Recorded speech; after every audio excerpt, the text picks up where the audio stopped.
Welcome to another vlog in London.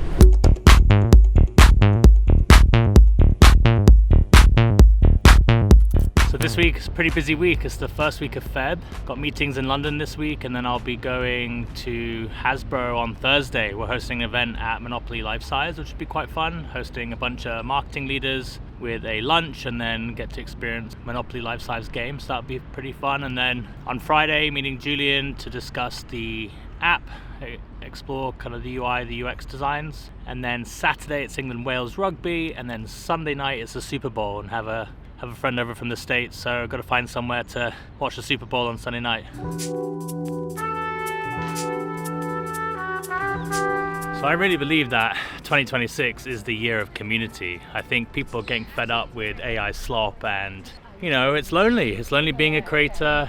I'm starting to see people really have an appetite for IRL, or in real life connection, because you're as good as the 5 people around you. And I think especially as an entrepreneur and growing business, there's nothing more powerful than having community around you to share ideas, to share insight, to share your challenges. And I think that's something that was a real inspiration for the networking app that we're building. For the networking app, the progress is moving in the right direction. At this stage now, it's getting an understanding of what the UI, the UX looks like. So Julian, who's leading the product design, will be sharing initial mock-ups of the UI and UX. For those that don't know, UI stands for user interface, and then UX is the user experience. The user experience is like, if I open the app and I sign up, then what happens next? And then what happens after that? And then when I'm in the app, how am I utilizing the app? What are the different buttons and features? What happens if I go back? So can be quite complex, but luckily we have someone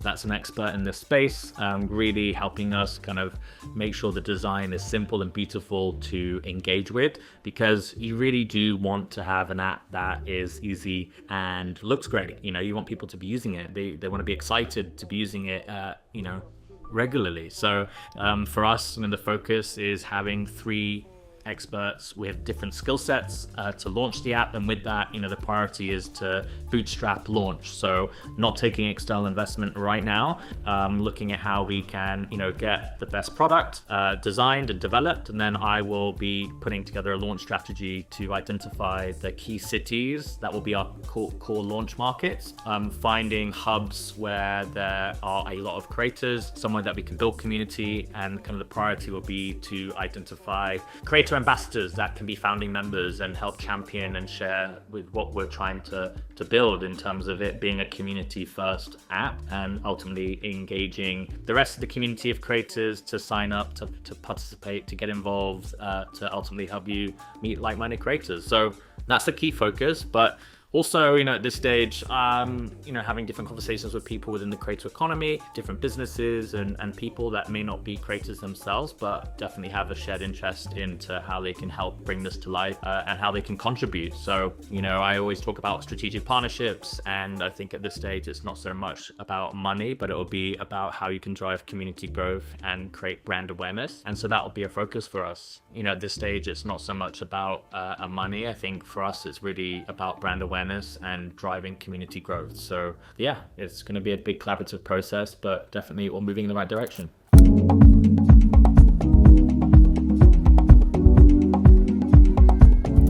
One of the things that's super powerful is the art of saying no. I think a lot of us become yes man with paying clients, and that isn't always the best move, because at the end of the day, they're paying you to be guided. You're the expert in the room. So think about that next time you have a client call. If they come up with an idea, or they try to really push you for something that they've seen and they're wanting you to do similar, you can politely decline and tell them the reason why. And at the end of the day, they're going to respect you even more. Not a lot of people do that and become yes people because it's a client that's paying you, and you get a bit scared because you don't want to lose the business. But I think at the end of the day, they'll respect you a lot more, and telling them why and offering different suggestions, or maybe taking inspiration from that idea and coming up with another idea to ultimately help them achieve their goal is the best way forward. So yeah, don't be a yes man all the time, and don't be afraid to say no. I think another big tip is the art of discovery. So when you're trying to get a new client, you need to be asking them questions about what they're trying to achieve, what has worked in the past, what hasn't worked. So this can apply, if you're an agency and you're looking at doing a project, are they needing localization? What kind of assets do they need? What type of formats? How many markets? Really ask a lot of questions and don't talk. You got to listen. Naturally, they'll share a lot of insights that will enable you to start thinking about the solutions that you can offer them, and take notes, write it down, and what you're able to do then is almost repeat back some of the points that they had described to you and offer up solutions and come up with bespoke ways in which that you can address all of them in terms of one package. And then what's great about that is that you can give them kind of the dream, and then what you also can do is cut it down smaller deliverables that will help them get there. And they may not have the budget for the full scope, but then how could they get there by doing a smaller part of that, but ultimately getting them to ladder up to the full scope and show them what you're capable of.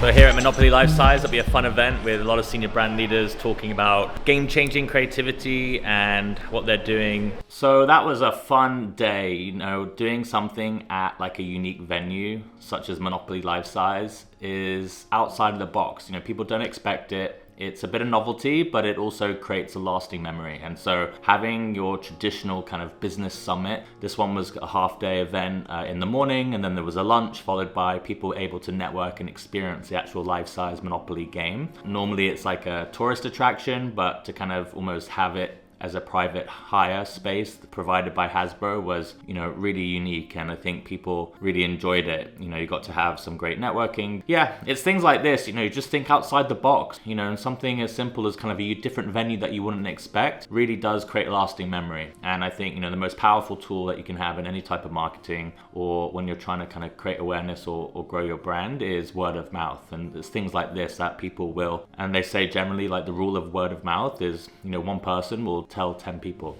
It was great to see some familiar faces and some new faces, and yeah, definitely that senior brand community is back, and there's a lot more events coming up. And next week we will be in Dublin for the Ireland launch at Guinness, so that's going to be a lot of fun. And really for me, the purpose is to document all of this, share kind of my raw, authentic self, the tips, the tricks, different insights and challenges overcome, and kind of what I'm curious about. And I hope it provides value. I hope it inspires you in anything that you're doing. And if just one kind of piece of insight that I share in any of these vlogs helps you kind of move one step closer to achieving a big project, an idea that you're working on, then that makes me feel pretty good. So I'm looking forward to a lot more to come on the vlogs. I've realized the importance of getting a videographer for some of the key moments. So trying to make the vlogs a bit more dynamic. It's something that I'm focused on, and kind of working with the content team to